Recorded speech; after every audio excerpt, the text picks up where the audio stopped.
الحمدللہ رب العالمین وصلی اللہ علیہ وآلہ وصحبہ وسلم تسلیما کثیرا کثیرا اما بعد بسم اللہ الرحمن الرحیم قال النبی صلی اللہ علیہ وسلم من یرید اللہ بہ خیرہ فی الدین او کما قال النبی صلی اللہ علیہ وسلم رواہ البخاری اللہم صلی علی محمد وعلی آل محمد وبارک وسلم رب اشرح لی صدری ویسر لی امری واحلل عقدۃ من لسانی یفقہوا قولی آمین یا رب العالمین۔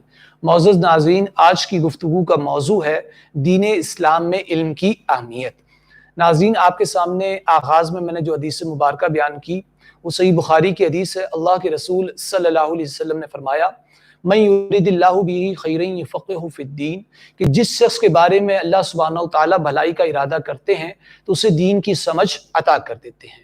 تو جو شخص اگر دین کی طرف آ رہا ہے، اسلام کی طرف آ رہا ہے، تو یہ اللہ سبحانہ وتعالیٰ کی طرف سے اس کے لیے بھلائی کا ارادہ ہے۔ لیکن ایک عجیب معاشرہ ہے، ایک عجیب معاملہ ہے ہمارے معاشرے کے اندر کہ کوئی شخص اگر اسلام کی طرف آتا ہے، دین کی طرف آتا ہے، کسی کا رجحان اگر اسلام کی طرف ہوتا ہے، لوگ کہتے ہیں اب یہ گیا کام سے۔ اللہ اکبر، انا للہ و انا الیہ راجعون۔ اللہ رحم فرمائے۔ اللہ کے رسول صلی اللہ علیہ وسلم فرما رہے ہیں کہ جس شخص کے لیے اللہ تعالیٰ بھلائی کا ارادہ کرتے ہیں تو اسے اپنے دین کی سمجھ عطا کر دیتے ہیں، تو وہ شخص دین کی طرف آ جاتا ہے، وہ شخص اپنا رخ اسلام کی طرف کر لیتا ہے، جبکہ لوگ کہتے ہیں کہ گیا یہ کام سے۔ اللہ رحم فرمائے۔ آپ سب جانتے ہیں کہ سب سے پہلی وحی جو نبی اکرم صلی اللہ علیہ وسلم پر نازل ہوئی اس کا تعلق بھی پڑھنے سے تھا، گویا کہ علم سے تھا۔ پہلی جو وحی نبی اکرم صلی اللہ علیہ وسلم پر نازل ہوئی سورہ علق کی 5 آیات تھیں، پہلی 5 آیات، جس میں اللہ تبارک تعالیٰ فرماتے ہیں اقرأ باسم ربک الذی خلق، پڑھیے آپ اپنے رب کے نام سے جس نے پیدا کیا۔ خلق الانسان من علق، اس نے انسان کو علق سے پیدا کیا۔ علق کا ایک ترجمہ کیا جاتا ہے لوتھڑا جمع و خون، اور دوسرا اس کا ترجمہ کیا جاتا ہے معلق شے، ٹھیک ہے۔ جس انسان کو جمع و خون سے یا معلق شے سے، لیچ ٹائپ سبسٹینس سے پیدا کیا۔ اقرأ وربک الاکرم، آپ پڑھیے اور آپ کا رب جو ہے وہ بہت ہی کریم ہے۔ الذی علم بالقلم، اس نے انسان کو قلم کے ذریعے سے سکھلایا۔ علم الانسان ما لم یعلم، انسان کو وہ کچھ سکھایا جو وہ نہیں جانتا تھا۔ تو پہلی وحی کے اندر بھی جو تعلق ہے پڑھنے کا ہے، علم کا ہے۔ تو گویا پتہ چلا کہ اسلام میں علم کی بہت اہمیت ہے، اور الحمدللہ ہم سب مسلمان ہیں، اور بحیثیت مسلمان ہمارے لیے جاننا ضروری ہے کہ اسلام کی تعلیمات کیا ہیں، اسلام نے کیا چیزیں جو ہمیں گائیڈ کی ہیں، اسلام نے ہماری رہنمائی کے لیے کیا احکامات نازل کیے ہیں۔ تو ان سب کو جاننے کے لیے علم کا حاصل کرنا بہت ضروری ہے۔ نبی اکرم صلی اللہ علیہ وسلم کے جو فرائض منصبی قرآن میں بیان ہوئے، سورہ جمعہ کی آیت نمبر 2 میں اللہ تعالیٰ فرماتے ہیں، نبی اکرم صلی اللہ علیہ وسلم کے فرائض منصبی کا تذکرہ کرتے ہوئے اللہ تعالیٰ فرماتے ہیں یتلو علیہم آیاتہ، کہ نبی اکرم صلی اللہ علیہ وسلم لوگوں کے سامنے اللہ کی آیات پڑھ کر جو وہ سناتے ہیں، تلاوت کرتے ہیں، ٹھیک ہے۔ اب یہ بھی تعلق کیا ہے؟ اس کا علم سے تعلق ہے۔ وَيُزَكِّيهِمْ، اور لوگوں کا تزکیہ کرتے ہیں، وَيُعَلِّمُهُمُ الْكِتَابَ، اور لوگوں کو کتاب کے احکامات کی جو وہ تعلیم دیتے ہیں، کتاب کی تعلیم دیتے ہیں یا کتاب کے احکامات کی تعلیم دیتے ہیں، والحکمت، اور انہیں حکمت سکھاتے ہیں، وَإِن كَانُوا مِن قَبْلُ لَفِي ضَلَالٍ مُبِينٍ، اور بے شک اس سے پہلے تو وہ جو کھلی گمراہی کے اندر تھے، ٹھیک ہے۔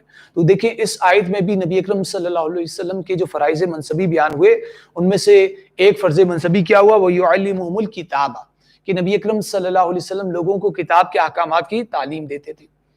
اسی طریقے سے سورہ نحل آیت نمبر 43 میں اللہ تعالیٰ فرماتے ہیں فَاسْأَلُوا أَهْلَ الذِّكْرِ إِن كُنتُمْ لَا تَعْلَمُونَ، بس تم اہل ذکر سے پوچھ لیا کرو اگر تم نہیں جانتے۔ اہل ذکر کون ہوتے ہیں؟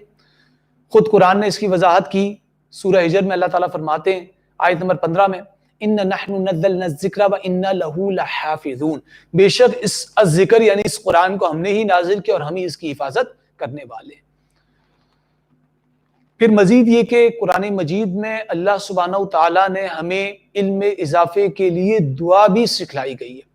دو چیزیں جس میں اضافے کے لیے دعا سکھلائی گئی ہے، ایک تو علم اضافے کے لیے، اور دودھ پینے کی جو دعا ہے، ٹھیک ہے، تو اس میں بھی جو اضافے کا تذکرہ ملتا ہے۔ باقی یہ کہ دیگر جو چیزیں ہیں، مادی چیزیں، اس کے اضافے کو اسلام پسند نہیں کرتا، لیکن علم میں اضافے کے لیے بطور تلقین کی گئی ہے کہ سورہ طٰہٰ آیت نمبر 114 میں اللہ تعالیٰ فرماتے ہیں کہ قُل ربی زدنی علما، کہ اے نبی صلی اللہ علیہ وسلم آپ اپنے امتیوں سے کہہ دیجئے کہ دعا کریں۔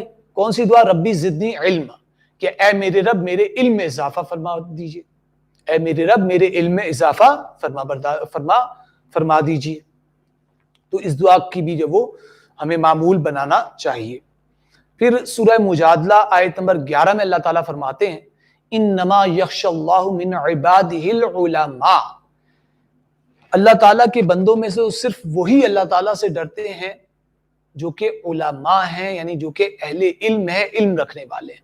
ظاہری سی بات ہے جس کے پاس علم ہوگا تو وہ ڈرے گا۔ ہاں کچھ ایکسیپشنز ہمیں معاشرے میں ایسی مل جاتی ہیں کہ جن لوگوں کے پاس علم ہوتا ہے اس کے باوجود وہ ڈرتے نہیں اور نافرمانیاں کر رہے ہوتے ہیں، تو وہ پھر یہ کہ ان کا علم پختہ نہیں ہے، ٹھیک ہے۔ جو صحیح علم ہوگا، ٹھیک ہے، تو اس کی جب وہ ہمیں جب وہ لٹمس ٹیسٹ ہمیں کیا ملے گا کہ وہ لوگ جب وہ اللہ سے ڈرنے والے ہیں، ان کی صحیح پہچان، صحیح علم والوں کی پہچان کیا، وہ اللہ سے ڈرنے والے ہوں گے۔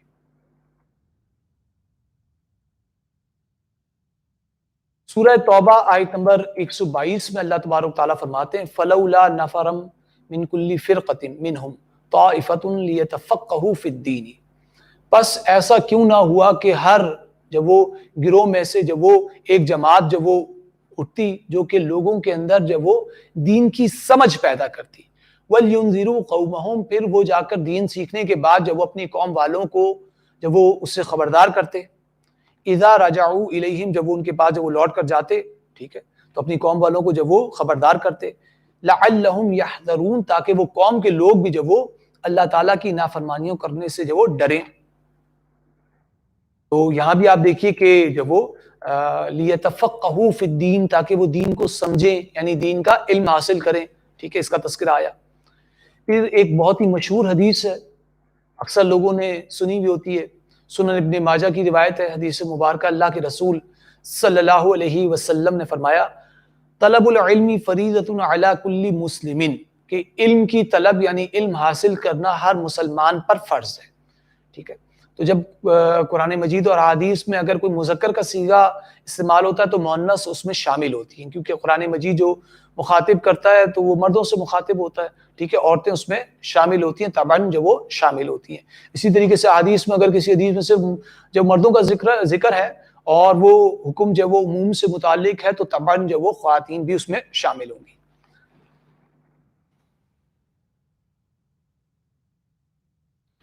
جامع ترمذی کی حدیث ہے، اللہ کے رسول صلی اللہ علیہ وسلم نے فرمایا کہ جو شخص کسی ایسے راستے پر چلا تاکہ اس کے ذریعے سے وہ دین کا علم حاصل کرے تو اللہ تعالیٰ اس کے لیے جنت کا راستہ آسان بنا دیتے۔ سبحان اللہ، کتنی خوبصورت حدیث ہے۔ دوبارہ آپ کے سامنے بیان کرتا ہوں، اللہ کے رسول صلی اللہ علیہ وسلم اس حدیث میں بیان فرما رہے ہیں کہ جو شخص کسی ایسے راستے پر چلا تاکہ اس کے ذریعے سے دین کا علم حاصل کرے، راستے تو بہت سارے، دنیا داری کے بھی راستے ہیں، بے حیائی فاشی کے بھی راستے ہیں، ٹھیک ہے، پیسہ بنانے کے راستے بھی ہیں، ٹھیک ہے، لیکن وہ ایسے راستے پر چلا جس سے وہ دین کا علم حاصل کرے تو اللہ تعالیٰ اس کے لیے جنت کا راستہ آسان بنا دیتے ہیں۔ کیونکہ جب انسان دین کا علم حاصل کرتا ہے تو پھر کیا ہوتا ہے، انسان کا ایمان جو وہ پختہ ہوتا ہے، ایمان بڑھتا ہے اور اس کے اندر تقویٰ کی آبیاری ہوتی ہے، تو اس کے لیے گناہوں کو چھوڑنا آسان ہو جاتا ہے اور نیکیوں کو کرنا اس کے لیے آسان ہو جاتا ہے۔ حدیث مبارکہ نبی اکرم صلی اللہ علیہ وسلم نے فرمایا کہ عابد کی فضیلت عالم کے اوپر ایسی ہے جیسے وہ 14ویں کے چاند کے اوپر جیسے جب وہ چاند کے اوپر جب وہ 14ویں کے چاند کی فضیلت ہوتی ہے، ٹھیک ہے، تو اسی طرح جو ہے نا وہ عابد کے اوپر جب وہ عالم کی فضیلت ہے، ٹھیک ہے۔ دوبارہ پڑھ دیتا ہوں حدیث کہ عابد پر عالم کی فضیلت ایسی ہے جیسے 14ویں کے چاند کے اوپر تمام ستاروں کی، جیسے تمام ستاروں کی جو فضیلت ہے، ٹھیک ہے، یعنی 14ویں کا چاند ہے اس کی فضیلت ہوتی ہے تمام ستاروں کے اوپر، جیسے 14ویں کے چاند کی تمام ستاروں پر فضیلت ہے، ایسے ہی جب وہ ایک عالم کی عابد کے اوپر فضیلت ہے۔ تو یہ ایک علم کی فضیلت ہوئی، عالم کی فضیلت گویا کہ علم کی فضیلت ہے۔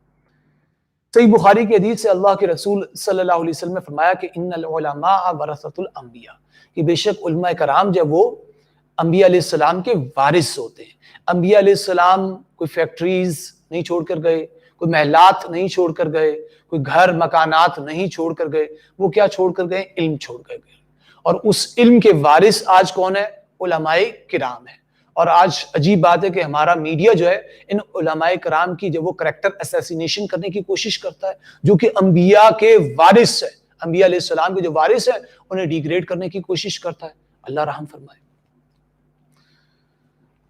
سنن ابی داؤد کی حدیث ہے، اللہ کے رسول صلی اللہ علیہ وسلم نے فرمایا کہ انبیاء علیہ السلام جب وہ ورثے میں درہم اور دینار جب وہ چھوڑ کر نہیں جاتے بلکہ وہ تو علم چھوڑ کر جاتے ہیں، تو جس نے علم حاصل کیا تو اس نے انبیاء علیہ السلام کی میراث کا ایک وافر حصہ حاصل کیا۔ ٹھیک ہے، یہاں اس حدیث میں بات واضح ہو گئی کہ انبیاء علیہ السلام جب وہ اپنے ورثے کے اندر علم چھوڑ کر جاتے ہیں تو جو شخص علم کو حاصل کرے گا تو وہ انبیاء علیہ السلام کی میراث میں سے ایک وافر حصہ پائے گا۔ جتنا وہ علوم دینیہ کے اندر، دینی علوم کے اندر جتنا آگے بڑھے گا تو اتنا ہی انبیاء علیہ السلام کی میراث میں سے اسے حصہ ملے گا، وافر حصہ اتنا ہی ملے گا۔ صحیح بخاری کی حدیث ہے، اللہ کے رسول صلی اللہ علیہ وسلم نے فرمایا خیرکم من تعلم القرآن وعلمہ، تم میں سب سے بہترین لوگ وہ ہیں جو خود قرآن سیکھیں اور اسے آگے دوسرے لوگوں کو سکھلائیں۔ یہاں غور کیجئے کہ نبی اکرم صلی اللہ علیہ وسلم نے ان لوگوں کو بہترین نہیں قرار دیا کہ جن کے پاس مال و دولت بہت ہو، جو اعلیٰ منصب پر فائز ہوں، دنیا میں ان کا بہت اونچا اور اعلیٰ مقام ہو، ٹھیک ہے، جن کے پاس سفارشیں لینے کے لیے لوگوں کی لائن لگ جاتی ہو، ٹھیک ہے، ان لوگوں کو نبی اکرم صلی اللہ علیہ وسلم نے بہترین نہیں قرار دیا، بلکہ اللہ کے رسول صلی اللہ علیہ وسلم کن کو بہترین قرار دے رہے ہیں؟ خیرکم من تعلم القرآن وعلم، تم میں سب سے بہترین شخص وہ ہے جو خود قرآن سیکھے آگے دوسروں کو سکھلائے۔ ایسے شخص کو نبی اکرم صلی اللہ علیہ وسلم بہترین قرار دے رہے ہیں، خواہ وہ چٹائی پر بیٹھ کر ہی قرآن سکھانے والا کیوں نہ ہو، اللہ کے رسول صلی اللہ علیہ وسلم کی نظر میں یہ شخص بہترین ہے جو خود قرآن سیکھے اور آگے دوسرے لوگوں کو سکھلائے۔ اللہ ہمیں بھی ان لوگوں میں شامل فرمائے۔ صحیح مسلم کی حدیث ہے، اللہ کے رسول صلی اللہ علیہ وسلم نے فرمایا کہ موت کے ساتھ اعمال کا دفتر جب وہ لپیٹ دیا جاتا ہے، یعنی جب کوئی شخص فوت ہو جاتا ہے، ٹھیک ہے، تو اس کے عمل کا سلسلہ ختم ہو جاتا ہے، وہ مزید عمل نہیں کر سکتا۔ تو آگے اس حدیث میں نبی اکرم صلی اللہ علیہ وسلم فرماتے ہیں سوائے تین چیزوں کے، تین چیزیں ایسی ہیں، تین قسم کے اعمال ایسے ہیں جن کا ثواب جو ہے وہ مرنے کے بعد بھی ملتا ہے انسان کو۔ ان میں پہلی چیز کیا ہے؟ نفع بخش علم، فائدہ مند علم، ایسا علم جو کوئی چھوڑ کر گیا جس سے آگے لوگوں کو فائدہ ہو رہا ہے، ان کے ایمان میں اضافہ ہو رہا ہے، ان کے تقوی کی آبیاری ہو رہی ہے، ان کا جو وہ ایمانی ترفع ہو رہا ہے، ٹھیک ہے، وہ گناہوں سے بچ رہے ہیں، ان کے اندر للہیت پیدا ہو رہی ہے، ان کا تزکیہ ہو رہا ہے، ٹھیک ہے، تو ایسا جو نفع بخش علم ہے اس کا ثواب انسان کو مرنے کے بعد بھی۔ ایک عالم دین ہے، تصانیف اپنی چھوڑ گیا، اپنی تقاریر چھوڑ گیا، لوگ اسے سن رہے ہیں، استفادہ کر رہے ہیں، ٹھیک ہے، اپنے جو وہ ریکارڈنگ کروا کر چلا گیا، لوگ اس سے فائدہ اٹھا رہے ہیں، ٹھیک ہے، تو مرنے کے یہ شخص فوت ہو جائیں گے، لیکن ان کے مرنے کے بعد بھی جب لوگ ان سے فائدہ اٹھاتے رہیں گے، ان کی کتابوں سے، ٹھیک ہے، اور ان کے لٹریچر سے، اور ان کی جو وہ ریکارڈنگ سے، ان کے بیانات سے، ان کی تقاریر سے، تو ان کے مرنے کے بعد بھی ان کو ثواب جو وہ ملتا رہے گا۔ دوسری چیز نبی اکرم صلی اللہ علیہ وسلم فرما رہے ہیں صدقہ جاریہ۔ کوئی شخص صدقہ جاریہ کا کام کر کے چلا گیا، کوئی پانی کی سبیل لگوا کر چلا گیا، کوئی شیڈز لگوا کر چلا گیا، کوئی پانی کا کنواں لگوا کر چلا گیا، کوئی جب وہ پل بنوا کر چلا گیا، ٹھیک ہے، کوئی جب وہ ٹیوب ویل لگوا کر چلا گیا، ٹھیک ہے، تو جو بھی صدقہ جاریہ کا کام جس کا یہ کہ مرنے کے بعد بھی جب وہ لوگ اس سے فائدہ اٹھاتے رہے تو اسے فائدہ جب وہ ان لوگوں کی فائدہ اٹھانے کی بنیاد پر اسے مرنے کے بعد بھی اسے جب وہ ثواب ملتا رہے گا، اس کے اکاؤنٹ میں، اس کے اعمال میں جو ثواب جاتا رہے گا، ٹھیک ہے۔ تیسری چیز نبی اکرم صلی اللہ علیہ وسلم نے واضح فرمائی کہ تیسری چیز ہے نیک اولاد، کہ اگر کوئی شخص اپنی اولاد کو نیک بنا کر چلا گیا تو یہ جو نیک اولاد ہوگی والدین کے انتقال کے بعد بھی جو نیک اعمال کرے گی ان نیک اعمال کا ثواب والدین کو بھی ملے گا۔ سبحان اللہ، کتنی خوبصورت بات ہے کہ والدین فوت ہو گئے، ان کا انتقال ہو گیا، اللہ تعالیٰ تمام کے والدین کو لمبی عمر عطا فرمائے، تو جب والدین کا انتقال ہو جائے تو اس کے بعد نیک اولاد جو بھی نیک اعمال کرے گی تو اس کا اجر اور ثواب اولاد کو تو ملے گا، اس کے ساتھ ساتھ یہ کہ والدین کے اکاؤنٹ میں بھی ان کی نیکیوں میں، والدین کی نیکیوں میں اضافہ ہوگا۔ جیسا کہ حدیث میں آتا ہے کہ نبی اکرم صلی اللہ علیہ وسلم نے فرمایا کہ ایک شخص قبر میں ہوگا اور قبر میں جو اسے جنتی ہونے کی وجہ سے جو راحت اور آرام مل رہا ہوگا تو اچانک اس کے راحت اور آرام میں جو وہ اضافہ ہو جائے گا. اور یہ بات بھی جان لیجئے کہ نبی اکرم صلی اللہ علیہ وسلم نے واضح فرما دیا ایک حدیث میں، جامع ترمذی کی حدیث میں، کہ اس قبر کو مٹی کا گڑھا مت سمجھو. یہ یا تو جنت کے باغوں میں سے ایک باغ ہے قبر، یا جہنم کے گڑھوں میں سے گڑھا ہے. اگر ہمارے اعمال درست ہوں گے، نیکیاں زیادہ ہوں گی، گناہ کم ہوں گے، تو اللہ سبحانہ و تعالیٰ اس قبر کو ہمارے لیے جو وہ جنت کا گہوارہ بنا دیں گے. ٹھیک ہے. تو اگر جنتی شخص ہوگا تو جنت سے کھڑکی کھول دی جائے گی اور جنت میں ٹھنڈی ہوائیں، راحت، آرام اور سکون مل رہا ہوگا. اگر خدا نہ خواستہ انسان دوزخی ہو تو دوزخ سے کھڑکی کھول دی جائے گی. اللہم اجرنا من ھذا، اللہ تعالیٰ اس برے انجام سے ہمیں محفوظ فرمائے. تو جہنم سے جب وہ کھڑکی کھول دی جائے گی اور اس سے جب وہ تپش، گرمی، لو، آگ وہ آتی رہے گی. تو نبی اکرم صلی اللہ علیہ وسلم نے فرمایا کہ ایک شخص قبر کے اندر ہوگا، جنتی شخص ہوگا،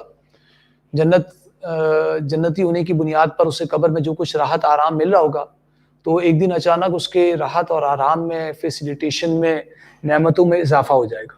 تو وہ شخص فرشتوں سے پوچھے گا کہ یہ نعمتوں کے اندر جو اپ گریڈیشن ہوا ہے یہ کس بنیاد پر ہوا، کس وجہ سے ہوا؟ تو فرشتے اسے بتلائیں گے کہ آپ کے پیچھے جو آپ کی اولاد ہے اس نے نیک اعمال کیے ہیں، اس کی بنیاد پر آپ کی جو نعمتیں ہیں اس کے اندر کیا ہوا ہے، اپ گریڈیشن ہو گیا ہے.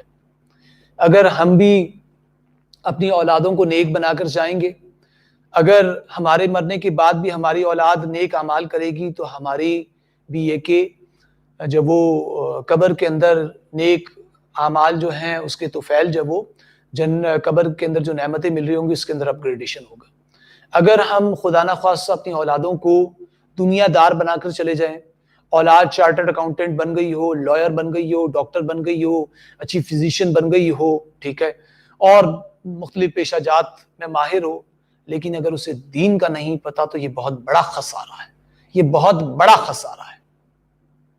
تو اولاد کو ہماری جب وہ یہ ذمہ داری بھی ہے، یہ والدین کی ذمہ داری بھی ہے، جیسا کہ صحیح بخاری کی حدیث میں بات آئی کہ کلکم راع و کلکم مسئول عن رعیتہ، کہ تم میں سے ہر ایک نگہبان ہے اور ہر ایک سے اس کے ماتحت لوگوں کے متعلق سوال ہوگا. تو اولاد جو ہے یہ والدین کے ماتحت ہے، تو ان کی یہ کہ دینی تربیت کے حوالے سے والدین کے حوالے سے باس پرس ہوگی کہ والدین نے انہیں سمجھایا تھا نہیں سمجھایا تھا، تلقین کی تھی یا نہیں کی تھی، متنبہ کیا تھا یا نہیں کیا تھا. اگر والدین کریں گے تو والدین سرخرو ہوں گے، اگر والدین نے نہیں کیا تو والدین جو اس حوالے سے محاسبہ ہوگا، اللہ تعالیٰ باس پرس کریں گے، سوال جواب کریں گے، کیوں نہیں سمجھایا. جب اولاد کو چارٹرڈ اکاؤنٹنٹ، لائر، ڈاکٹر وغیرہ وغیرہ بنا سکتے تھے، ٹھیک ہے، تو پھر دیندار، دین کی تعلیم، اللہ کا موتی اور فرمانبردار بندہ کیوں نہیں بنا سکتے تھے، جو کہ والدین کے اولین فرائض میں شامل ہے. ایک واقعہ بھی آپ کو سناتا چلوں. ایک صاحب نے ایک واقعہ بتایا کہ ایک گھر کے سربراہ کا انتقال ہو گیا اور ان کی جب وہ نماز جنازہ کھڑی ہو رہی تھی اور نماز جنازہ ہوئی تو نماز جنازہ کی تکمیل کے بعد لوگوں نے دیکھا کہ ان کا بیٹا جو ہے وہ نماز جنازہ میں شامل نہیں تھا. تو لوگوں نے پوچھا کہ آپ کے والد صاحب کا نماز جنازہ تھا اور آپ والد صاحب کے نماز جنازہ میں شریک نہیں تھے. کہا مجھے نماز جنازہ نہیں آتی، چونکہ مجھے نماز جنازہ پڑھنی نہیں آتی تو اس سے میں شامل نہیں ہوا، کہ غلط پڑھوں تو مجھے آتی نہیں، میں سے شامل نہیں ہوا. اندازہ کریں اس وقت معاشرے کا یہ مقام ہے کہ دنیا میں تو بہت آگے بڑھ گئے، جب وہ لائر بھی بن گئے، اچھے ڈاکٹر بھی بن گئے، فزیشین بھی بن گئے، چارٹرڈ اکاؤنٹنٹ بھی بن گئے، کئی جب وہ فیلڈز کے اندر ماسٹرز بھی کر لیا، فزکس میں بھی، کیمسٹری میں بھی، وغیرہ وغیرہ. لیکن دین کا اتنا نہیں پتا کہ والد صاحب کی ایک نماز جنازہ پڑھ سکے. انا للہ و انا الیہ راجعون. آج یہ حال ہے امت کا، اللہ رحم فرمائے.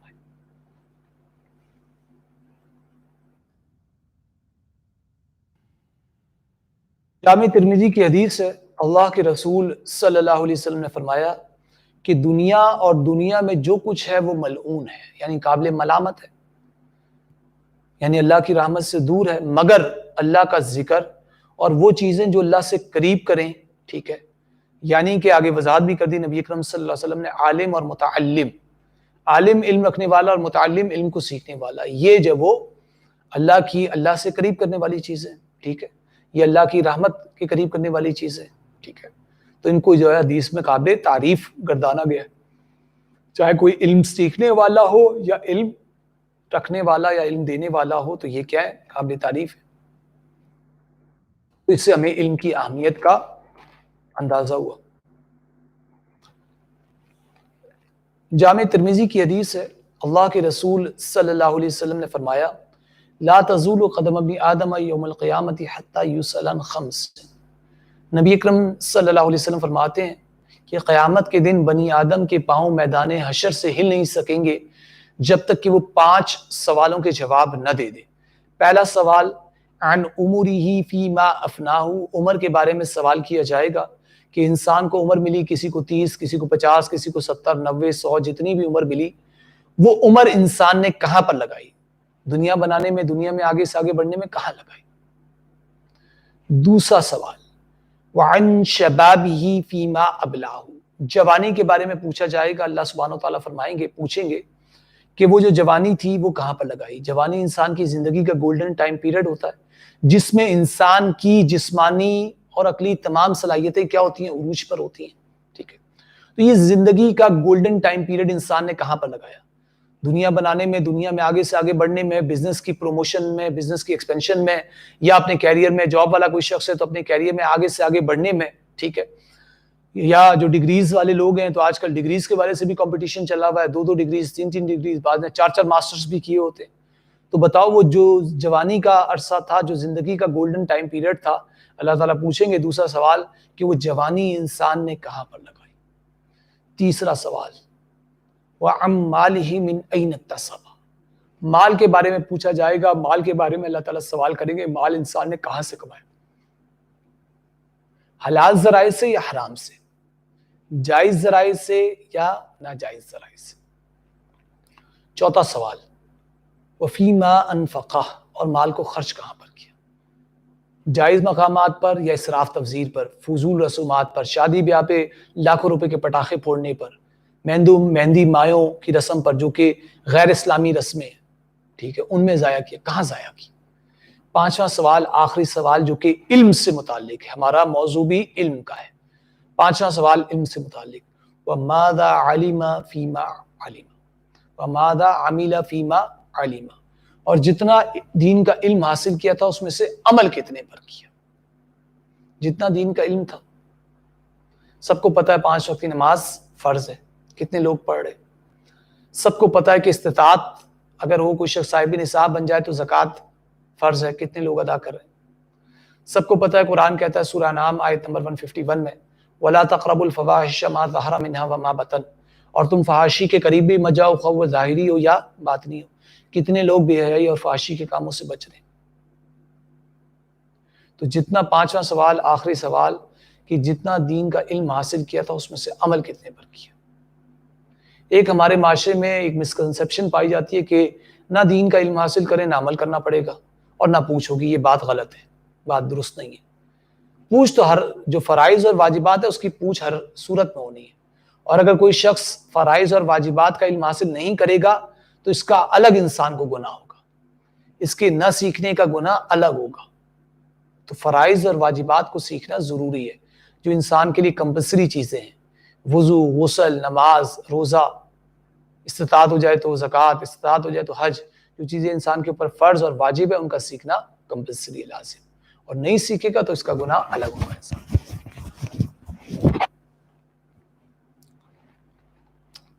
سنن ابن ماجہ کی حدیث ہے، اللہ کے رسول صلی اللہ علیہ وسلم نے فرمایا کہ جس شخص نے علم سیکھا جس سے اللہ کی رضا حاصل کی جاتی ہے، یعنی اس نے ایسا علم سیکھا کہ جس علم کے ذریعے سے وہ اللہ کی رضا حاصل کرے، اور وہ صرف دنیا کے سامان کے حصول کے لیے سیکھتا ہے، تو وہ قیامت کے دن جو وہ جنت کی خوشبو بھی حاصل نہیں کر پائے گا. یعنی یہ بات بیان ہوئی کہ جو شخص ایسا علم جس سے اللہ کی رضا حاصل ہونی چاہیے تھی، وہ اس علم کے ذریعے سے وہ کیا کرتا ہے؟ دنیا کا سامان حاصل کرنے کی کوشش کرتا ہے، تو ایسے شخص کو جب وہ جنت کی خوشبو بھی حاصل نہیں ہوگی. ٹھیک ہے، تو انسان وہ علم جو اللہ کی رضا کے لیے ہونا چاہیے، دین کا علم ہے، ٹھیک ہے، وہ اس کا مقصد انسان کا دنیا بنانا نہ ہو، بلکہ مقصود کیا ہو؟ دین کو سیکھنا، دین کو پھیلانا، دین کو عام کرنا، دین کو قائم اور نافذ کرنا.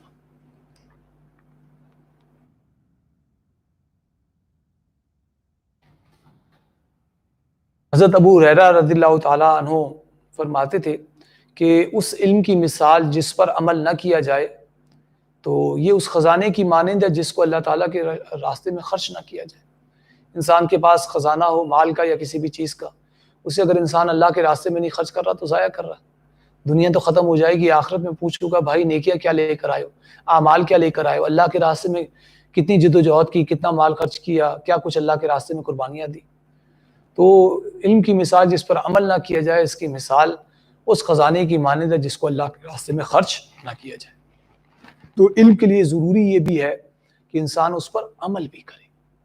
اور قرآن مجید میں آپ دیکھ لیجئے، جہاں ایمان کا تذکرہ آتا ہے تو ایمان کے ساتھ ساتھ عمل صالح کا ذکر بھی آتا ہے کہ والذین آمنوا وعملوا الصالحات، اور وہ لوگ جو ایمان لائے اور جنہوں نے نیک اعمال کیے۔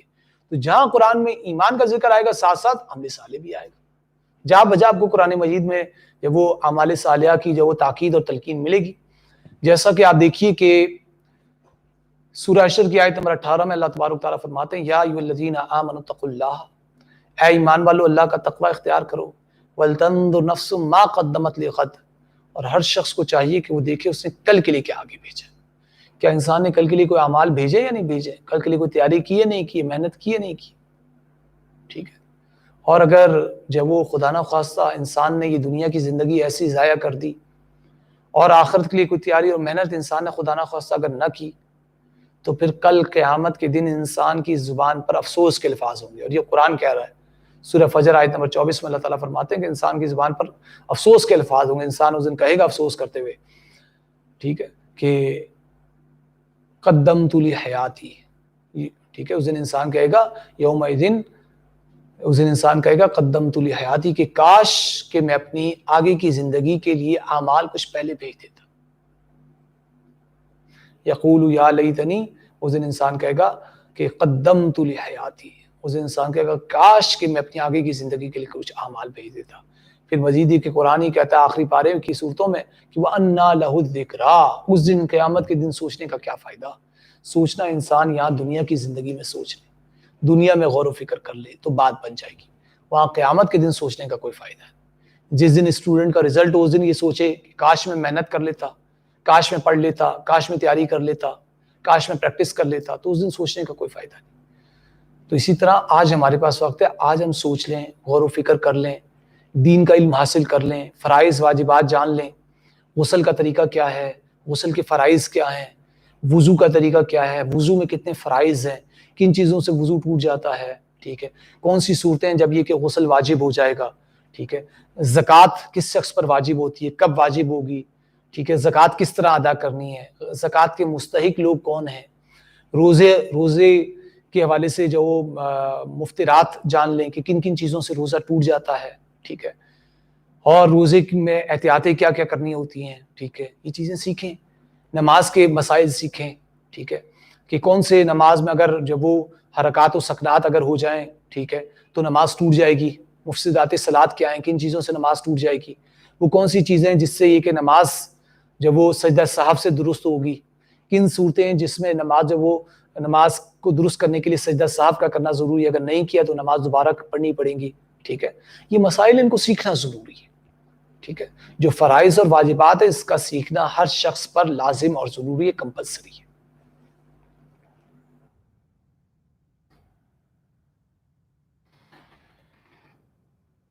جامع ترمذی کی حدیث ہے، نبی اکرم صلی اللہ علیہ وسلم نے فرمایا کہ عالم کی فضیلت جب وہ عابد پر اتنی ہے جیسے نبی اکرم صلی اللہ علیہ وسلم صحابہ سے کہتے کہ میری فضیلت تم میں سے عام مسلمان پر۔